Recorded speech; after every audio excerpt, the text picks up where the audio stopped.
s'il plaît à Dieu, Modibo va venir, le président Modibo va venir. La réunion du comité militaire qui a suivi,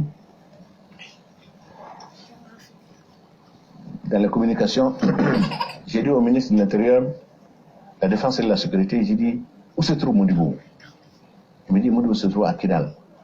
J'ai dit, le prochain avion qui va quitter Kidal pour Bamako, il faudra le faire venir. Charles m'a dit, c'est pour le libérer? J'ai dit, oui, c'est pour le libérer. Je me souviens exactement de ça. Je crois lui dire, Monsieur le Président, le fait, c'est une bonne chose. Vous aurez de le libérer depuis longtemps parce qu'il n'est pas dangereux. Le vol suivant, Modibo est arrivé. Le ministre m'a informé que le Modibo est arrivé aujourd'hui. Je dis, bon, très bien. Donc, dès ce soir, il faut préparer une voiture pour qu'il aille voir sa mère, pour que sa mère sache qu'il est là. Il dit, où est-ce qu'il est? Il dit qu'il est à la compagnie Bara. Il dit, où est-ce qu'il mange? Il dit qu'il mange avec le commandant de compagnie, chez le commandant de compagnie. Il mange chez le commandant de compagnie, donc il mange bien. Il mangera ce qu'il voudra. Parce que de sa détention jusqu'à son arrivée, c'est lui-même qui disait ce qu'il voulait manger. Et c'est ce que j'ai dit. Il est allé voir sa mère, le lendemain, le ministre est allé le voir, et il dit qu'il est allé voir sa mère, il est très content. J'ai informé le comité militaire que je vais libérer Modibo ce soir.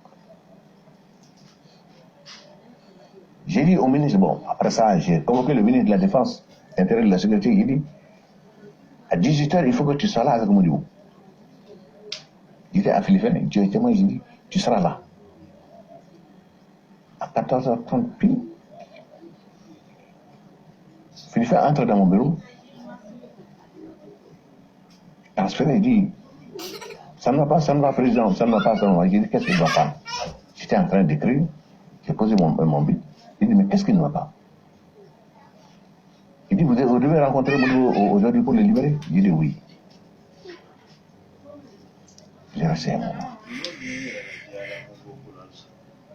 Il dit, il est mort. Il dit, il est mort de quoi? Il dit, on vient de m'informer aussi. J'ai dit, tu ne t'es pas renseigné pourquoi il est mort? Il dit, non, président. J'ai dit, tu as tort. Il dit, qui t'a informé?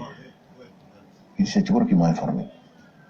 Il dit, si vous voulez avoir d'amples informations, il faut demander à Tchiboro et à Kizima. Il dit, bon, Kizima est à Kati, Tchiboro est tout de suite, il faut dire à Tchiboro de venir, de rappliquer tout de suite ici. Il a téléphoné, Tchiboro a dit que lui, il a fait dire qu'il n'est pas informé, mais c'est le médecin qui peut me donner des informations. Mais le médecin est à la maison du peuple. Le chef m'a dit ça, il dit, bon, dis à Farah de monter. Farah est monté. Alors, j'ai dit, docteur, j'ai dit, qu'est-ce qui ne va pas? Il me dit que depuis quelques jours, il soignait Modibo. Depuis quelques jours, il soignait Modibo. Il venait se greffer un œdème pulmonaire. J'ai dit, mais Farah, il fait un œdème pulmonaire depuis 3 jours, et puis c'est maintenant seulement que vous vous rendez compte. Il dit non. Il dit que ça s'est brusquement aggravé, et que lui, il le soignait, et que c'est aujourd'hui même qu'il a commencé l'aggravation, et qu'il a préparé un lit, qu'il allait partir le chercher, et entre-temps, il a trouvé qu'il est mort. Il dit, Allah, Naya Soron,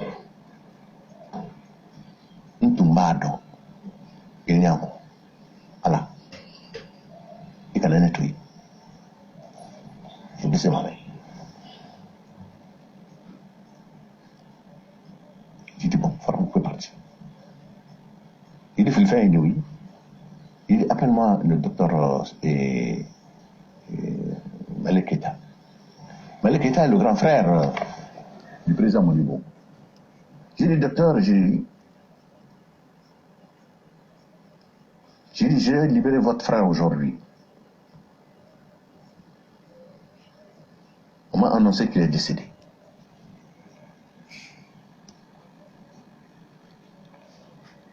Vous allez choisir les médecins de votre choix, parmi les Maliens et les étrangers, pour faire l'autopsie.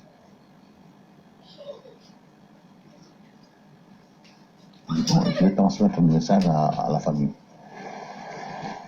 Il est parti. Il est revenu. Il m'a dit, président, nous sommes des musulmans. La famille dit qu'il n'y aura pas d'autopsie sur le corps de notre frère, sur le corps de mon frère. Je suis d'accord. Telle est votre volonté, il n'y aura pas d'autopsie. Ça aurait été mieux de savoir de quoi il est mort. La mort de Abdul Karim Kamara m'a affecté. Je ne le connaissais pas. Je ne savais pas qui il était avant qu'on ait même annoncé sa mort. C'est malheureux et c'est très regrettable. Et l'officier chargé de maintien d'ordre m'a informé qu'il est mort d'épuisement. Il a été saisi à la frontière de la Guinée et ramené, et qu'il est mort d'épuisement. Il dit comme ça, devant témoins, beaucoup de témoins. C'est présent. J'ai dit c'est comme ça. Il dit c'est comme ça. Il est mort d'épuisement. Et il est d'une faible constitution. Il a fait des cavalcades. Et que quand on l'a rattrapé, il était épuisé. Il est mort d'épuisement.